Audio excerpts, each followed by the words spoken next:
अलबत्ता हम समझते हैं कि 3 लोगों को इस्तीफ़े देने चाहिए, जो शहबाज शरीफ हैं, राना सनाउल्लाह हैं और मेजर जनरल फैसल नसीर हैं, क्योंकि इनके इस्तीफ़े दिए बगैर इस कत्ल की जो कोशिश की जो तफ्तीश है वो सही सिमत में आगे बढ़ नहीं सकती। लिहाजा इन तीनों के इस्तीफ़े होने चाहिए जुडिशल कमीशन बनने से पहले, जो एक बड़ी इम्पॉर्टेंट चीज़ होगी इस तरफ। और तीसरा ये कि हम ये समझते हैं कि जो कमीशन है वो 4 चीज़ों की तहकीकात करे। एक, इमरान खान साहब के ऊपर कातलाना हमले की, उसके बाद आज़म सवाती साहब के साथ जो हुआ, ख़ुसूसन जो वीडियो जिस तरीके से उनकी गई है, उसने पूरे पाकिस्तान के माशरे को हिला के रख दिया है।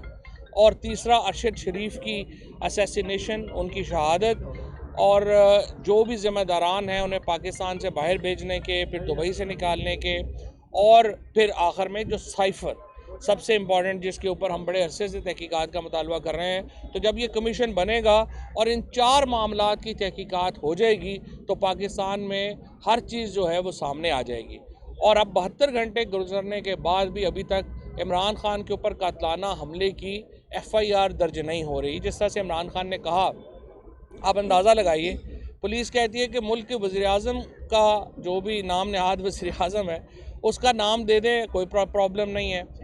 आपने इंटीरियर मिनिस्टर का नाम देना है, कोई प्रॉब्लम नहीं है। लेकिन आप मेजर जनरल का नाम FIR से निकालेंगे तो हम पर्चा देंगे, वरना हम पर्चा नहीं देंगे। अब आप मुझे बताइए कि पाकिस्तान का कानून CRPC दफ़ा 154 बिल्कुल वाज़ेह है।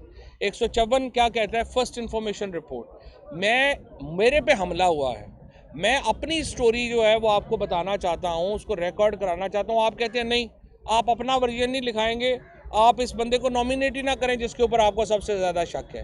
तो हालत ये है इस वक्त पाकिस्तान में आइन की, हमारी हुकूमत है और हमारा जो चीफ मिनिस्टर साहब हैं और उनकी जो काबीना है उसकी अमलदारी नहीं है। आप अंदाज़ा लगा लें पाकिस्तान में सिस्टम किस तरह से यरगमाल बना हुआ है। और जब तक ये सिस्टम हम आइन और कानून के नीचे नहीं लेके आएंगे और मुख्तलिफ ग्रोह इसके ऊपर काबज़ रहेंगे, पाकिस्तान के अवाम को हक नहीं मिल सकता। पाकिस्तान के अवाम जो हैं उनको आइन की हुक्मरानी का इल्म नहीं हो सकता, हमारे फंडामेंटल राइट सस्पेंड रहेंगे। टेलीविज़न्स का हाल ये है, आप वज़ीर आज़म के ख़िलाफ़ जो मर्ज़ी तकरीर कर लें, चल जाएगी। इंटीरियर मिनिस्टर पे कर लें, चल जाएगी। आप 2-3 मेजर जनरल्स के ऊपर इधर बात आप करें जिनसे आपको गिले हैं, आपकी बीप हो जाती है, आपके ऊपर बात ही नहीं आ सकती है। तो सवाल ये है, जो बुनियादी सवाल तहरीक इंसाफ कर रही है वो ये है कि भाई ये क्या निज़ाम है जिसमें आप जो है वो कर रहे हैं। या तो आप कह दें मुल्क में मार्शल लॉ है, सीधा सीधा, ताकि तकल्लुफ़ ही ना हो, TV वगैरह इनको बंद कर दें। और ऐसे ही हमने जो है इसको एक बनाया हुआ है और सिर्फ सोशल मीडिया जो प्रैक्टिकली चल रहा है फिर वही चलेगा। बाकी मीडिया तो कोई देख ही नहीं रहा, इसलिए कोई देख नहीं रहा कि लोगों को उससे सच ही नहीं पता चल रहा कि मामलात हैं क्या। सो लिहाजा पाकिस्तान के अंदर ये तय करना है कि पाकिस्तान आइन के तहत है या 4-5-7 अफराद के तहत है। और 5-7 अगर अफराद ने इस मुल्क के ऊपर करना है तो वो फिर जद्दोजहद है, वो जद्दोजहद हमारी जारी रहेगी। उसमें आपने जो लोग जो हैं वो शहीद भी हुए हैं, बड़ी बड़ी पाकिस्तान में और दुनिया में लोगों ने कुर्बानियाँ दी हैं। लोग खड़े होते हैं अपने हकूक़ के लिए। ये जो शऊर का जिन जो बोतल से बाहर आ गया, ये वापस बोतल में नहीं जाना। सिर्फ आप नुकसान करेंगे, अपना भी नुकसान होगा, उसमें मुल्क का भी नुकसान होगा। लिहाजा ये जो सेंसरशिप्स हैं इनको हटाया जाना चाहिए, लोगों को फ़ैसला करने दें, कानून को फ़ैसला करने दें। और चीफ जस्टिस साहब के लिए मैं ये कहूँगा कि देखिए, सदा बादशाही अल्लाह ताला की है। कोई भी ना सारी उम्र किसी ने चीफ जस्टिस रहना होता है, ना किसी ने सारी उम्र जो है वो फ़ौजी जनरल रहना होता है, ना किसी ने सारी उम्र वज़ीर आज़म या सदर रहना होता है। आप जाने जाते हैं, जो लेगेसी आप छोड़ के जाएंगे, आपने जो काम किए होंगे अपने दौर में, आप उससे जाने जाएंगे। ये फ़ैसला आप लोग करें, आर्मी चीफ ने करना है, हमारे चीफ जस्टिस साहब ने करना है कि वो जो लेगेसी छोड़ के जाएंगे वो क्या लेगेसी होगी और लोग उन्हें जज कैसे करेंगे। ये जिस तरीके से जुडिशल कॉम्प्लेक्स में जो आज़म सवाती साहब की वीडियोस तैयार की गई, पता नहीं कितने जज वहाँ पे रहे हैं, इसका मतलब है जजेस की भी वीडियोस हैं। और मैं पहले दिन से ये कह रहा हूँ कि ये आपने अगर नहीं रोकी, देखिए वज़ीर आज़म का ऑफिस महफूज नहीं है, उसकी ऑडियो लीक्स आ गई।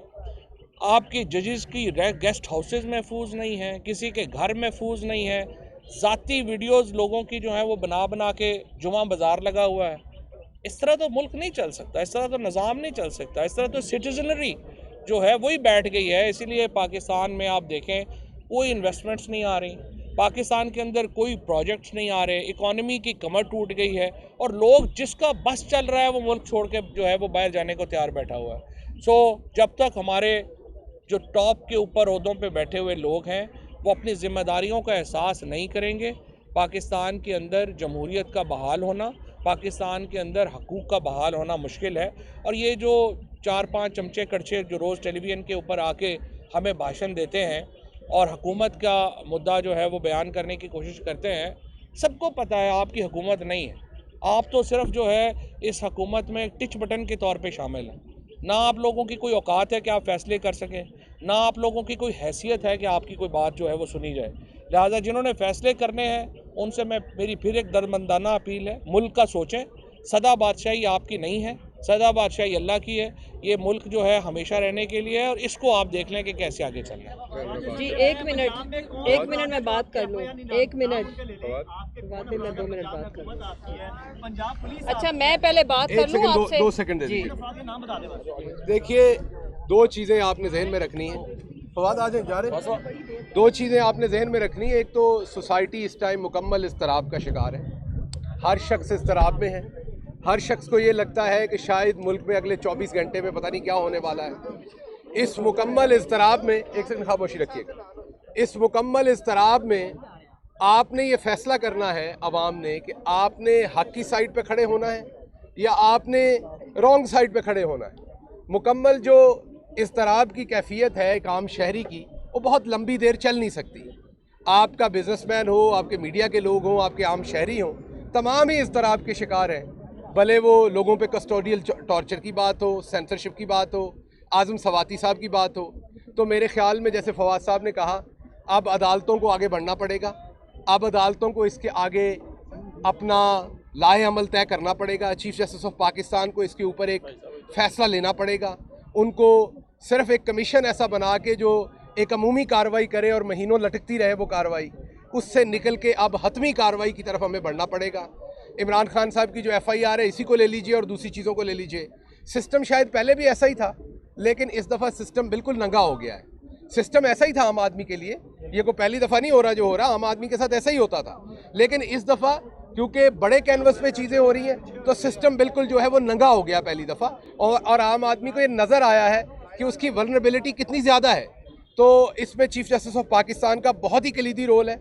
उनसे हम गुजारिश करेंगे कि एक इफेक्टिव इसके ऊपर इंक्वायरी होनी चाहिए। और जैसा कि खान साहब ने कहा कि जब तक शहबाज शरीफ जैसे लोग अपने ओहदों पे बैठे हैं तो इफेक्टिव इंक्वायरी हो नहीं सकेगी, क्योंकि वो उसको हर तरीके से जानबदारी के साथ दबाने की कोशिश करेंगे। जी मुसरत बात जी आप देखें, मैं सिर्फ मुख्तसर बात करूँगी कि हमारी ये जो आज़ादी मार्च और हकीकी आज़ादी मार्च था, उसने कम अज़ कम ये जो सारा निज़ाम था उसको उसके एक अंजाम तक पहुंचाया है। हाँ, अल्लाह का लाख लाख शुक्र है कि ये कौम, ये मुल्क एक बहुत बड़े हादसे और साने से बच गया। अल्लाह ने खान साहब की और बाकी लोगों की ज़िंदगियां महफूज की, लेकिन एक हमारे मुअज़्ज़म हमारे भाई गोंदल वो शहीद हो गए। लेकिन इस एक शहादत ने, और ये जो खान साहब को 4 गोलियां लगी और बाकी जितने मेरे भाई जिनको चोटें आईं, इस निज़ाम का जो अल्टीमेट अंजाम था इन्होंने ख़ुद कर दिया। मसलन देखें कि पाकिस्तान के सबसे बड़े वफाकी लीडर जिसकी 4 सूबों में हुकूमत, कुल मिला के उनकी सीटें भी बाकी तमाम इंडिविजुअल जमातों से ज़्यादा, और वो एक FIR के लिए हमें तकरीबन आज 3रा दिन है और हमारी FIR नहीं होती।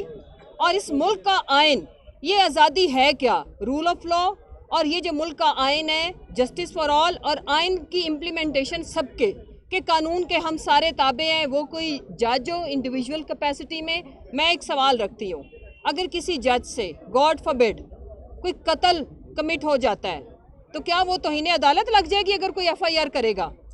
इसी तरह प्राइम मिनिस्टर से, इसी तरह किसी मिनिस्टर से, किसी भी सिटीज़न से, वो जितने मर्जी बड़े ओहदे पे बैठा है, कोई जुर्म सरजद होता है, या उसको कोई नॉमिनेट करता है तो मेरे मुल्क का आईने पाकिस्तान हमें ये इजाज़त देता है कि जो फर्स्ट इन्वेस्टिगेशन रिपोर्ट है, जिसको हम FIR कहते हैं, हम उसके अंदर उसको नॉमिनेट कर सकें।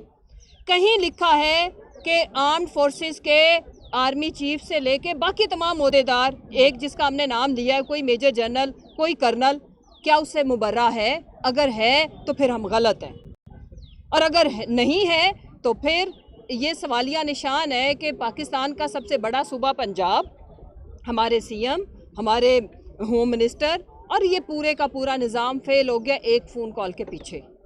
इससे साबित क्या हुआ कि कभी भी जमहूरियत अपने मज़े के लिए, एक पपेट शो के लिए ये सामने रखते ज़रूर हैं, लेकिन जो मेन डिसीजंस हैं उनके ऊपर इनका ये, जहाँ पे भी इनको लगता है कि इन्होंने अपनी पावर को उसका शो करना है, तो वो ये इसी तरह से करते हैं। सबसे मैं आखिर में अवाम से अपील करूँगी कि इस निज़ाम को, हमारा किसी से ज़ाती इशू नहीं है, ना हमारी अना की जंग है, अगर कोई इसको इस तरह से ले रहा है, ना हार और जीत की जंग है, लेकिन अब हम ये कहते हैं कि इस मुल्क में हालात इतने बिगड़ चुके हैं कि हम कहीं भी अपने आप को महफूज नहीं करते।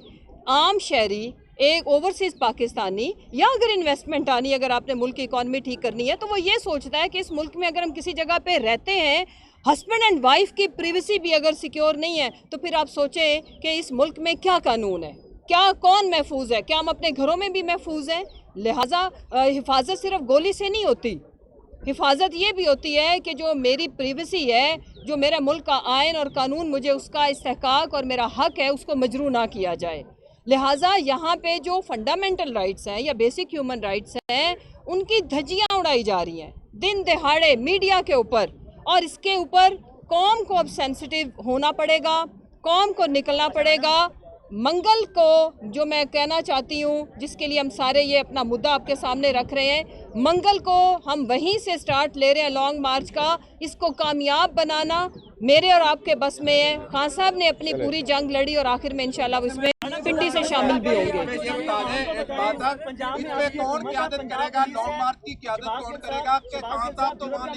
पाकिस्तानी अवाम को बताएं कौन अफराद है, पंजाब हुकूमत आपकी है, पंजाब पुलिस आपकी है, कौन से अफराद उनके नाम ले जो FIR दर्ज नहीं करवाने दे रहे, पाकिस्तानी अवाम सुनना चाह रही है। अच्छा जी, पहले तो आपका सवाल जो है वो कि इसकी कौन क़यादत करेगा? पार्टी की सारी क़यादत इसकी क़यादत करेगी। इमरान खान साहब जो हैं वो जैसे ही हम पिंडी पहुंचेंगे तो वहाँ पर वो भी पहुंच जाएंगे, ज्वाइन करेंगे, इसको लीड करेंगे वहाँ से।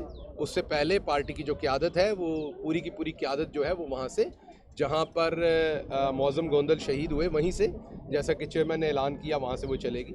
रही बात आपके सवाल की, तो मेरा नहीं ख्याल कि उसमें कोई जवाब देने की ज़रूरत है, वो सबको यहाँ है, उस पर कोई जवाब देने, वो आपसे चलना नहीं ना, आपकी पी निकल जानी साथ में से। ये बातें की जा रही है कि CM पंजाब जो है परवेज लाई, उनका भी कोई मसला चल रहा है, कोई आपस में इमरान खान साहब को लेके, इस बात को क्लियर कर दें। उसका कल आगे चलते हैं, उसका कल इमरान खान साहब एक बयान दे चुके हैं, और आप मुनस अलाई साहब का ट्वीट देख लें, वो उस बयान को ट्वीट भी कर चुके हैं, तो वो ज़रा थोड़ा सा देखें। बहुत शुक्रिया।